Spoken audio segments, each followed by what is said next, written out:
Le cri de guerre des peaux vertes s'élevait vers le ciel, résonnant sur chaque versant des montagnes, jusqu'à ce que chaque parcelle ne soit qu'un appel au sang et à la guerre.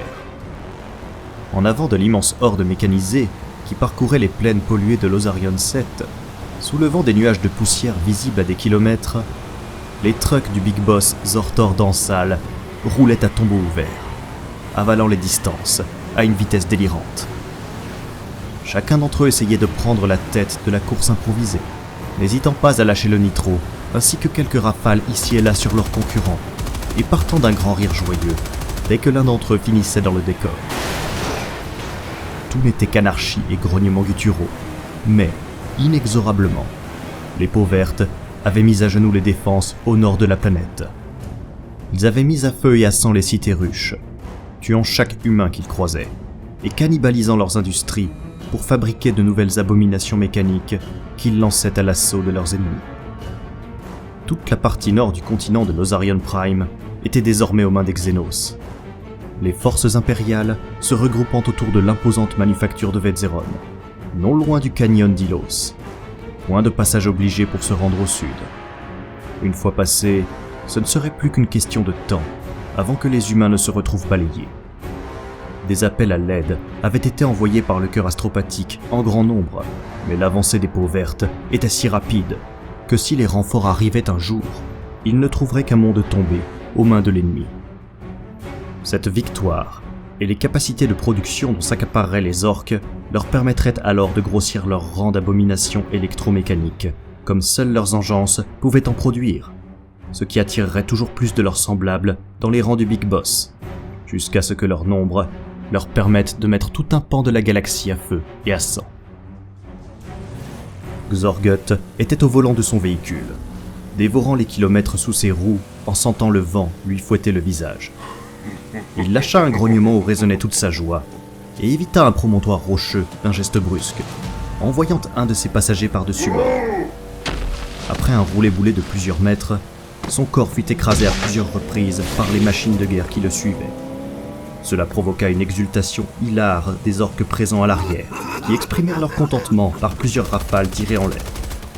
Le conducteur porta son regard porcin sur sa droite, quand un coptère vint se porter à sa hauteur, son pilote lui balançant une flopée d'injures et de provocations dans leur langage grossier. D'un geste habile, Xorgut lâcha une volée de plomb sur lui emportant la moitié du visage, grâce à un tir chanceux. Le véhicule volant partit en vrille et alla s'écraser sur un groupe de motos de guerre présent un peu plus loin, provoquant une explosion qui ravit tous ceux qui la virent.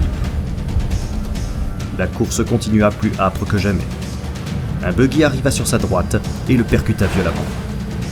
Xorgut sentit la carlingue se soulever, alors que deux roues se mettaient à patiner dans le vide. Il fit une embardée pour se stabiliser, et grogna en sentant le contre-coup se répandre dans ses membres. Il alla se coller contre le véhicule, et les plaques de tôle se mirent à grincer les unes contre les autres. Le gros flingue, à l'arrière du véhicule rival, pivota dans sa direction et ouvrit le feu. Les balles fusèrent, faisant exploser les corps des orques présents à l'arrière du truck, et projetant des copeaux de chairs et de ferraille. L'un des boys de Xorgut sauta sur le buggy rival, et se mit à se battre avec l'artilleur, stoppant la pluie de plomb.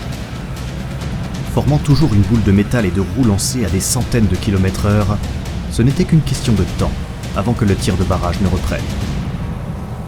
Xorgut s'empara d'une grenade à sa ceinture et la balança nonchalamment dans la cabine du conducteur adverse après l'avoir dégoupillé. Il entendit un râle de surprise avant que tout l'avant du buggy n'explose. Les shrapnels du poste de pilotage furent projetés dans les environs, et Xorgut en sentit la morsure quand plusieurs vinrent se planter dans son bras droit et dans sa joue. Sans s'en soucier plus que cela, il appuya sur le champignon, et son coucou se souleva quand l'ajout de puissance se répercuta dans toute la carlingue. Ce boost lui permit de rejoindre le peloton de tête, alors que le canyon d'Ilos s'approchait à grande vitesse. Rattrapant d'autres véhicules, les survivants de son équipage lançaient les cadavres de leurs congénères sur leurs semblables pour les faire dévier de leur course, tout en allégeant leur propre transport, dans l'espoir de gagner encore de la vitesse. Leur stratégie porta ses fruits, car kilomètre après kilomètre, ils grattèrent les places de cette course effrénée qui n'avait pas de ligne d'arrivée, jusqu'à réussir à en prendre la tête. Xorgut beugla de satisfaction, imités par ses congénères, qui se mirent à lâcher des salves de leurs armes vers les cieux. Le cri de victoire du conducteur orc s'arrêta net quand une balle de sniper vint se loger entre ses deux yeux. La détonation noyait dans le boucan que faisait la horde mécanique. Son truck partit dans le décor en faisant des tonneaux, sous les yeux amusés des autres peaux vertes. Le reste du parc mécanique se resserra, provoquant d'autres carambolages dans une orgie de tôle froissée, pour se faufiler dans la passe montagneuse. Le boucan de leur moteur se mit à résonner contre les parois rocheuses, chargeant l'air de l'odeur nauséabonde issue de leur carburant frelaté.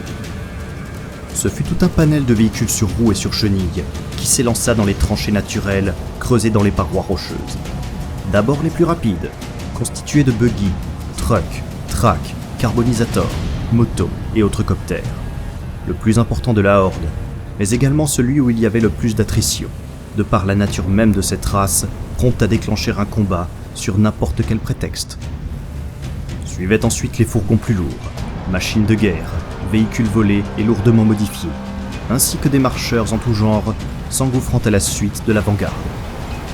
Zortor Dansal était assis sur un trône immense, installé sur son chariot de guerre personnel.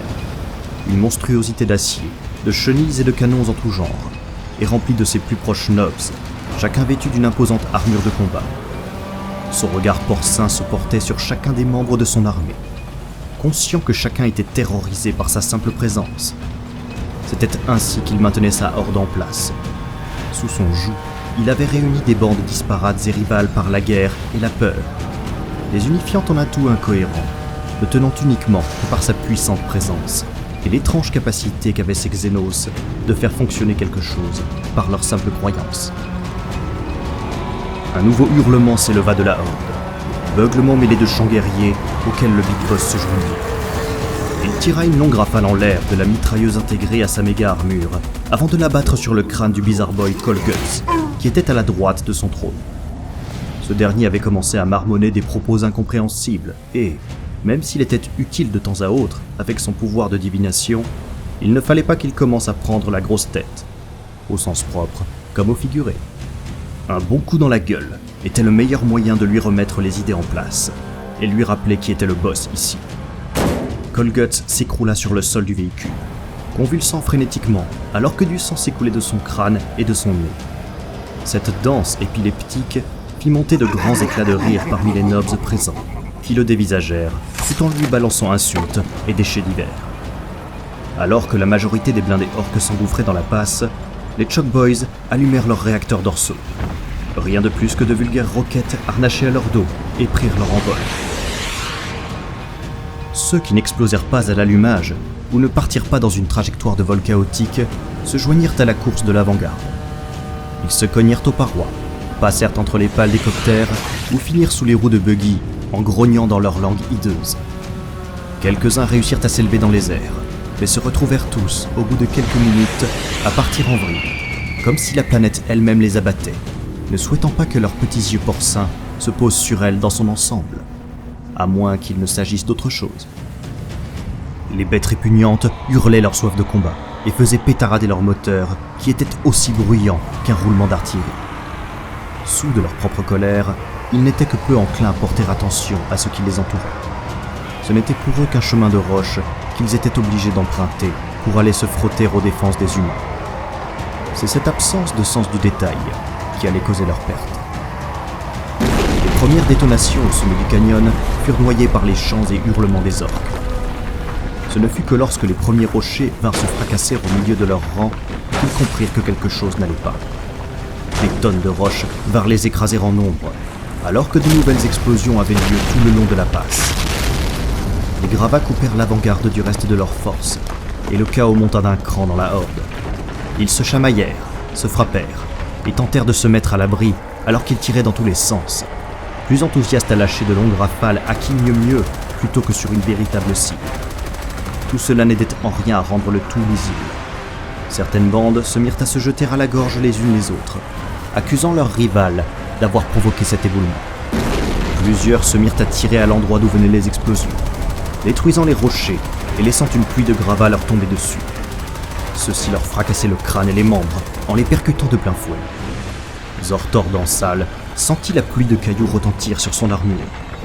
Le bouclier intégré à cette dernière grésillait quand l'un d'eux venait taper sur les quelques parties de sa chair exposées. Son regard passait d'un endroit à l'autre, ses yeux furetant le moindre signe de leur assaillant, alors qu'il luttait de toutes ses forces pour ne pas se joindre à ses boys dans leur orgie de tirs de suppression. Mais la fumée et la poussière étaient partout, voilant toute la horde. Ce fut encore pire quand plusieurs autres détonations se firent entendre depuis l'entrée du canyon, empêchant l'arrière-garde de les rejoindre et leur coupant, par la même occasion, toute possibilité de retraite. Cela était pour l'instant le cadet de leurs soucis, trop occupés à se goinfrer du chaos ambiant pour se soucier de quoi que ce soit d'autre. Julgoth Pète-Crâne vidait son gros flingue sans vraiment chercher à toucher quoi que ce soit. Le nob était impressionnant avec son torse et ses bras épais. Son imposante armure de cuir était craquelée sous la contrainte de ses muscles hypertrophiés. Sa logique était aussi simpliste que son corps était imposant. Si les rocs tombaient du ciel, c'est que l'ennemi devait s'y trouver. Il fallait donc vider le plus de chargeurs dans cette direction. Il sentait la caresse brûlante des douilles rebondir sur ses bras musculeux, alors que le réticule de visée balayait son champ de vision. Il éructa un long grognement de satisfaction, alors qu'il se plaçait presque dos à la paroi.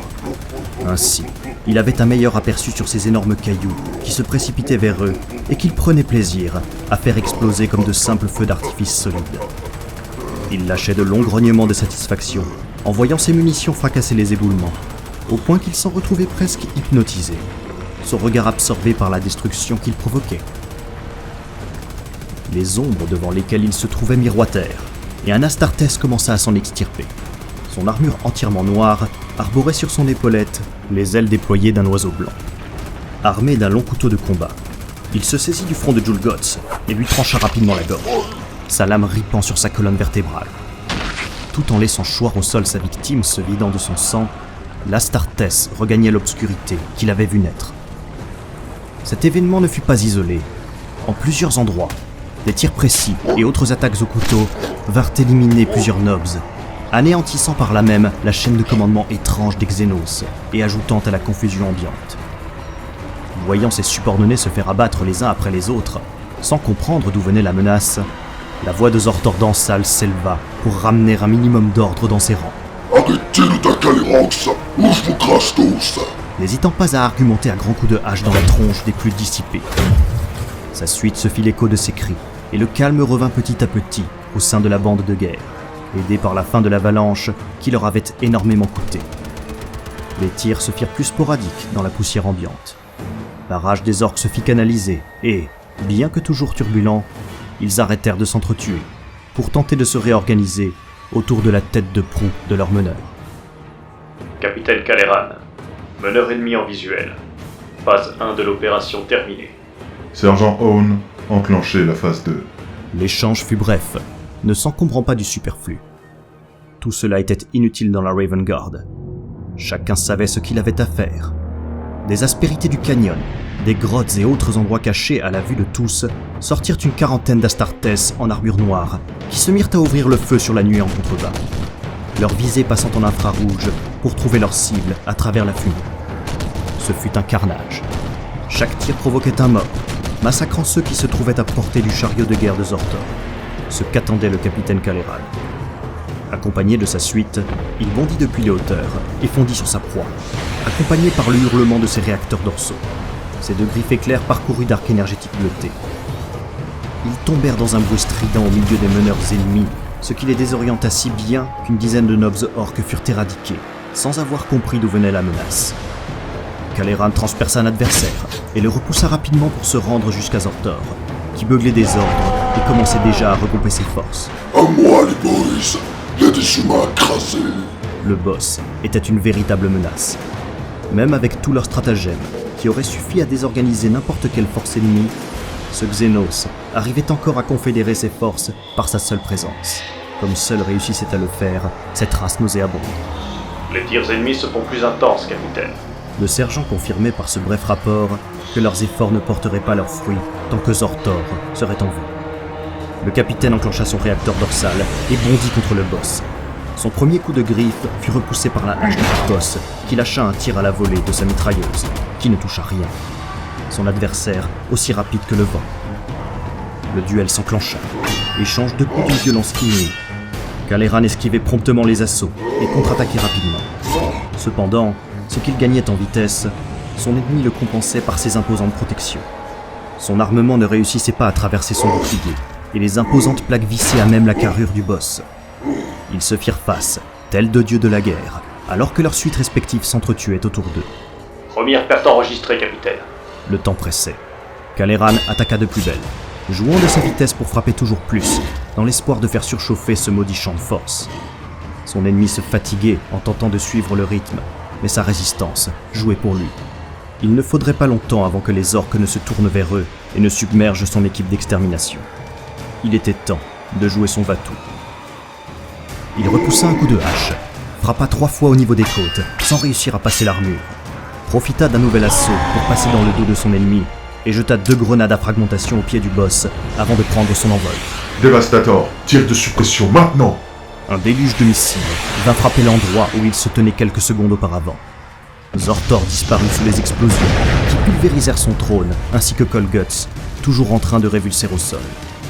Un imposant incendie se déclara sous le mitraillage intensif. Kaleran se projeta jusqu'à l'un des versants de montagne, fit quelques pas dessus pour compléter son élan, et fonça sur son ennemi, qui émergeait tant bien que mal des flammes. Le bouclier avait dératé, et des parties de sa méga armure étaient déchiquetées. La faille que le Raven Guard attendait. Il se mit à tourner sur lui-même, griffe en avant. Le Big Boss désorienté ne le vit qu'au dernier moment, et ses petits yeux s'écarquillèrent de surprise. Il se prit de plein fouet l'attaque contre son flanc, qui broya céramite, acier et peau.